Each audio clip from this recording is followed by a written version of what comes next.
Daniel had been driving for hours, long past the point where exhaustion blurred the edges of the world. The road ahead seemed endless, the painted lines bending into the horizon, pulling him forward through the dark forest like a thread through a needle. The deeper he went, the less it felt like a road at all, just a narrow scar carved into the trees.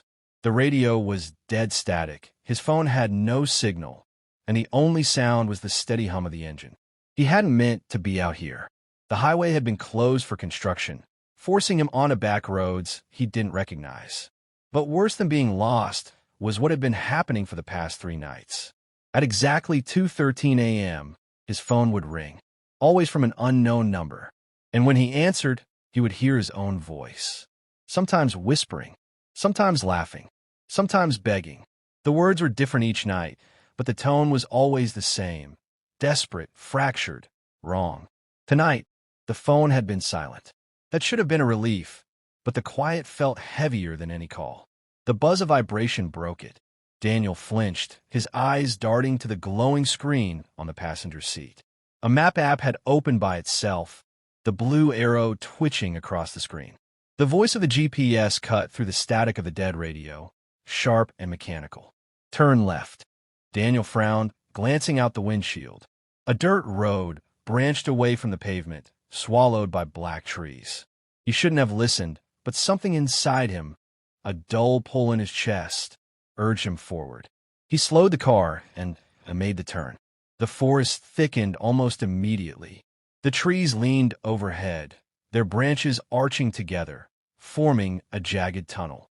Gravel crunched beneath his tires, the road narrowing until it felt like he was driving straight into the heart of the woods. That was when the engine coughed once, twice, then died. The headlights flickered and went black. Silence poured over him like water. Daniel cursed under his breath and turned the key. Nothing. Not even a click. He sat still, listening. The forest didn't breathe. It didn't move. Then, 3 sharp knocks echoed from the trees. Not random. Not natural. 3 perfectly spaced.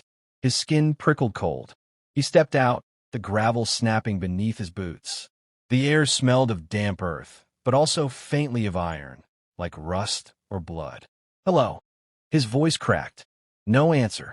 His phone buzzed in his hand. A new voicemail. He hadn't heard it ring. Heart hammering, he pressed play. The voice that spilled out made him stagger back. It was his voice, panicked, ragged, whispering, "Don't lock the doors. It's already inside." Daniel's eyes flicked up to the car. The rearview mirror reflected faint light from the phone. In the glass, he saw someone in the back seat. A pale figure, sitting perfectly still, its eyes glinting faintly in the dark. He spun around, empty. The seat was bare, but when he looked back at the mirror, the figure remained, smiling faintly at him. He backed away, chest tightening. That was when the trunk gave a heavy knock from inside. 3 times.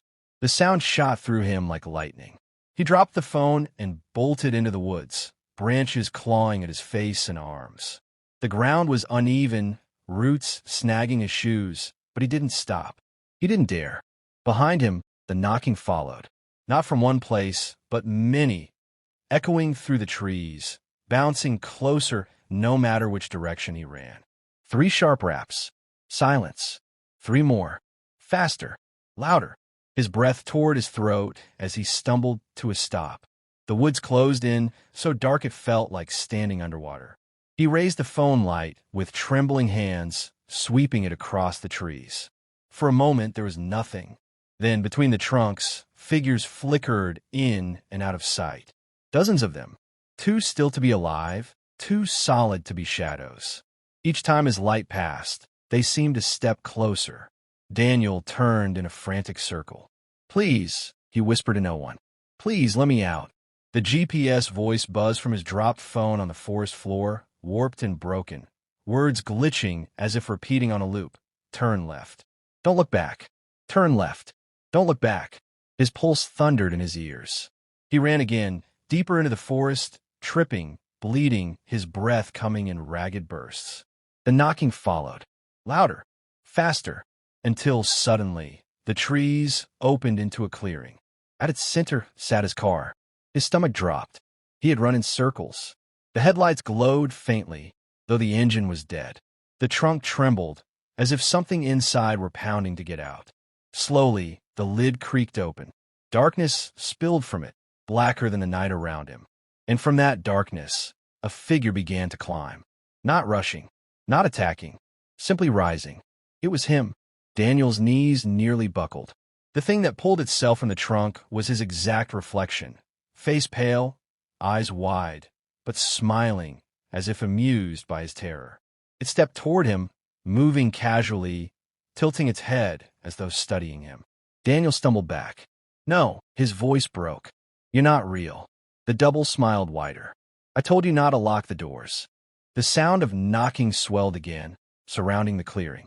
The figures in the trees stepped forward now. Dozens of pale shapes, all identical to him.